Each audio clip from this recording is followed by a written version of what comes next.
The bivalve shell has two valves. Duh. We've gotten to know these three classes of mollusks right here. Now we're going to move on to bivalves. We mentioned in the previous episode that the older name for Bivalvia is Pelicipoda, which means hatchet foot. So aside from the two-valved shell, the hatchet-shaped foot having no head and no radula, some of the other features that actually distinguish bivalves as a group, apart from the rest of the mollusks, would be their gills are modified to actually help with sifting the food that they get from whatever is suspended in the water, and their foot actually has this byssus gland that sort of secretes like proteinaceous threads that help it attach to the substrate. And those are what we call byssus threads. We can actually stop here because that's where the practical significance lies. You go out into the wild and you see something like that, you're like, it's a bivalve, and that's it. If you're going to try to break them down further into their more specific groups, that will really involve destroying the organism, picking it out of its environment.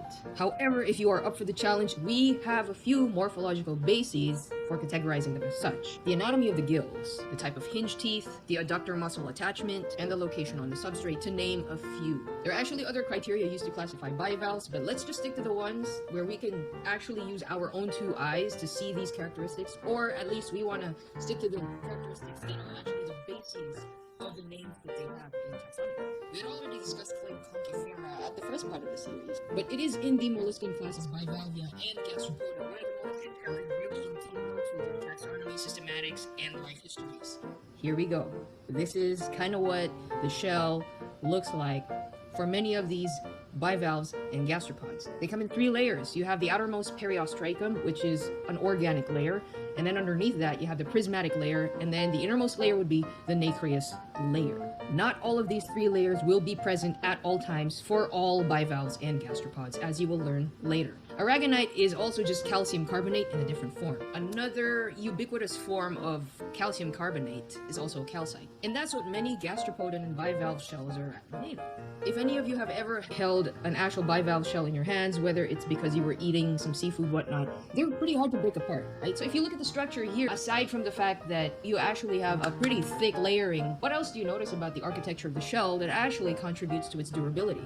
The way that these layers crisscross and appear in different configurations, that's part of what contributes to the durability of the shell. I guess from a physics or engineering standpoint, if you have more surfaces in contact in different crisscrossing patterns, that just gives you something that's harder to break apart. Aside from the layering of the shell, we can now also have a look at the topography of the shell. The bivalve shell comes in two halves. You have the right valve and the left valve, and the point where they are attached would be called the hinge. This is located dorsally.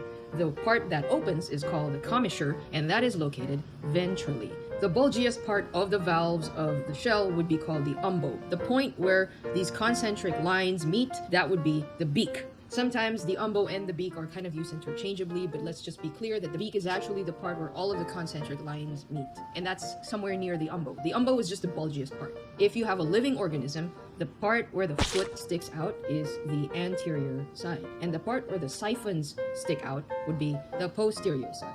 However, if you have nothing but just the shell with you, one way to know which side is anterior and which is posterior is have a look at the hinge. The hinge part that's in front of the beak, that would be called the reticle. Behind the beak.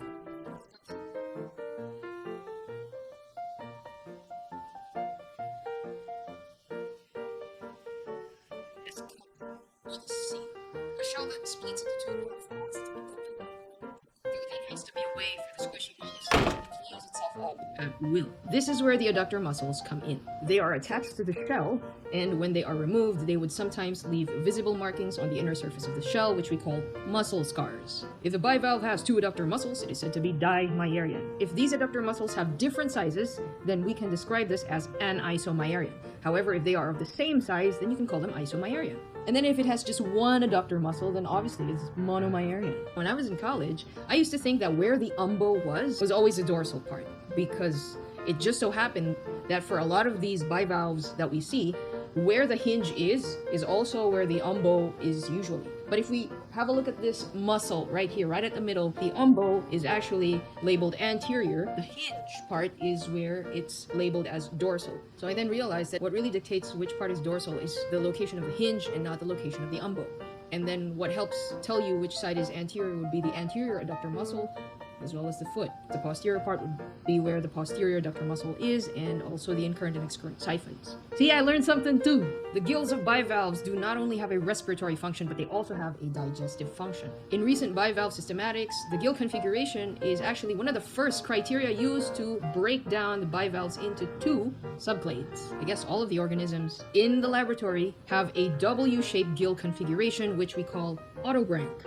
We kind of said a while ago that the bivalve shell opens up like a book, and we've addressed the problem of how to close it with the adductor muscles. However, how do you close it such that it will always close the same way each and every single time? If it closes and it doesn't form a perfect seal, then it kind of defeats the purpose of what it's for, which is for protection. It's going to be easy to pry open if there is that small clearance for you to like cleave through.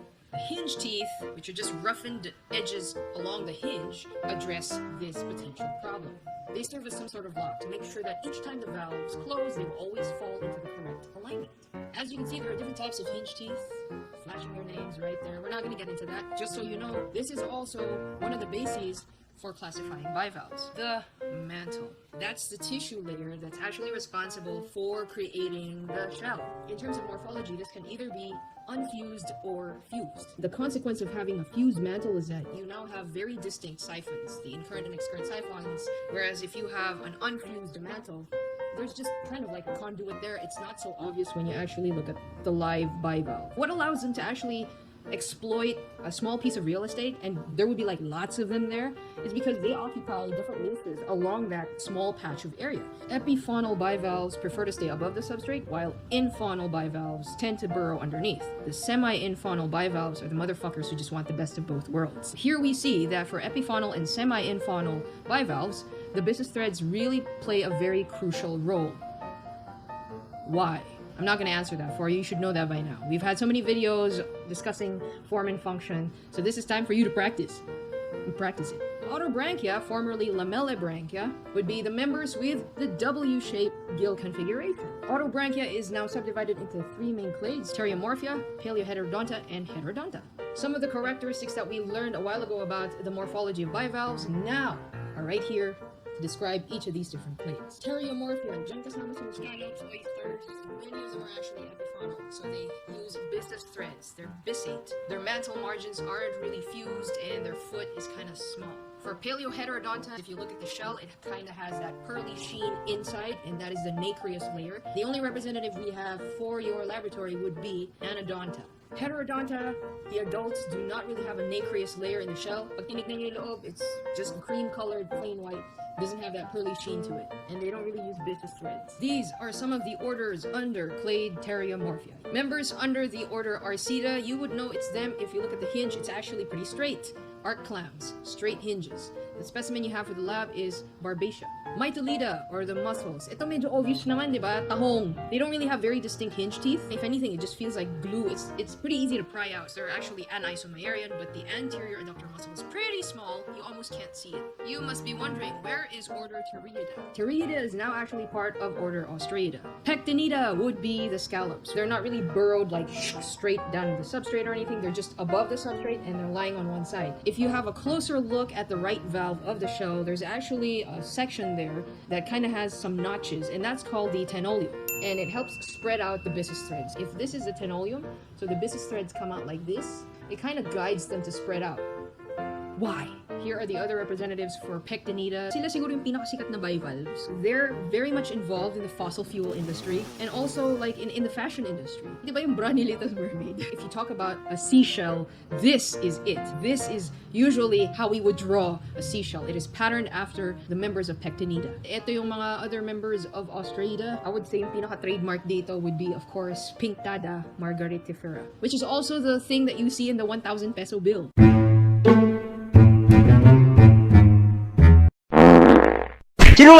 That is a bivalve that we actually use for the pearl industry. Damn, these guys be making jewelry. Clade Heterodonta. The members of this clade have heterodont hinge teeth.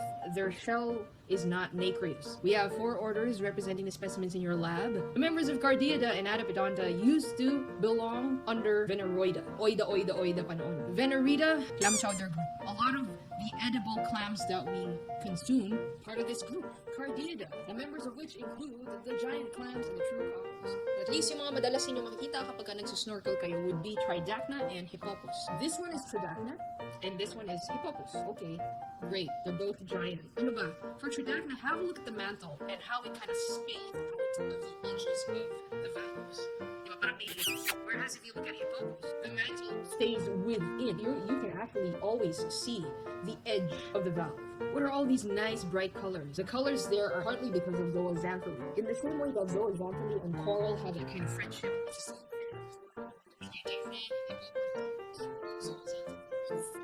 Hey everybody, so it's the editing version of me, and I just realized that I completely forgot to talk about Maida and Adipodonta. Let's just get into this real quick. I think the best representative we could have for Maida is Teredo, which is a shipworm. And while it is called a shipworm because it looks like a worm, it's actually a bivalve. But what happened to their bivalve shell is that was actually modified into something that can bore through the wood. They would bore through wood and cause considerable damage to a lot of ships. But now that vessels are made of metal, that's no concern. And while the reputation for destroying ships is all but in the distant past, today they are still very much enjoyed as a local delicacy. In the Philippines, we actually call this tamilok. Locals would harvest tamilok from wood or trees that are close to the shore. They would just dip that in a bit of vinegar and you got yourself some food. For Adipodonta, the only representative that we have would be Vacula constricta, also known as your Chinese razor clam or the agamaki clam. And while this is commonly called the Chinese razor clam, I would personally call this the COVID-19 clam. And much like the other members of the clam chowder family, you will also find these guys in your Asian seafood hot pot. They're all dead. All we really had to look at was the shell. But while it is helpful for you to familiarize yourselves with the organisms in the lab, you have to keep in mind that when you are out in the wild, you only really get to see that when maybe you're on the beach and then you see shells. Dead bivalves wash up along the shore. But if we're talking about live bivalves, syempre hindi ganyan yung itsura niyan. It's kind of a bit confusing when you're actually seeing them in their natural habitats. The shells are actually covered in algae or dirt, or they're buried in sediment. In terms of practical identification, there's just no way on earth that you would be in the water and then you're gonna be like, ano itsura ng hinge teeth mo? Ano itsura ng gills mo? No way you can do that. So yeah. 2 valves. It's a bivalve. Yay! What are your thoughts on shell collecting? If you go to certain places, certain tourist destinations, where they're really particular about environmental stewardship, there are actually policies against collecting shells. And when you are in the airport, tas nakita nga nila sa baggage mo that you try to bring home shells, they're not gonna allow you to bring it with you. And you're like, why? Napulot ko naman to ah. If you understand the natural process of the geologic cycle, these shelled organisms, they capture calcium and carbon from the environment to put it onto their protective armor. Whether they wash up on the shore, remember that the waves come crashing in, sweeping back, and this slowly degrades the shell through time. And that allows all of that calcium, all of the carbon to just slowly go back into the ocean so that it can now be reincorporated into that need to create their own shells. Like the start of a new generation of corals, of bivalves, of gastropods, of crustaceans that need the calcium. So there always has to be that steady supply. These shells are also very important in sand formation. If you have beaches that have white sand, you know that that sand is made from all of these corals, all of these dead organisms that have been just eroded through time. And I think this gives us perspective into just how wonderful nature is. You just give it enough time and it creates something so beautiful. And these organisms that we've studied so far, bivalves included, they're part of the process of making all of these wonderful things continue. Paano nare-replenish yung minerals if you're going to keep on harvesting and harvesting and harvesting these shells? Eh, bakit ako lang naman eh? I'm just gonna take one shell. But imagine how many tourists come to beaches, and if all of them had that rationale, all of them had that kind of thinking na, hindi, isa lang naman eh, I'm just gonna take one. But does it happen that it's just one tourist, one shell? We don't know the severity of the impact, or if it's even significant in any way. But the fact that we are creating that kind of change in the environment, we'll never know until we realize that, holy fuck, what have we done? My tip for you is if you see it, just leave it. That's it for bivalves. I'll see you soon in part 3 for gastropods. In the meantime, if you want to know more, you can always check out these videos. Yeah, I'll see you soon.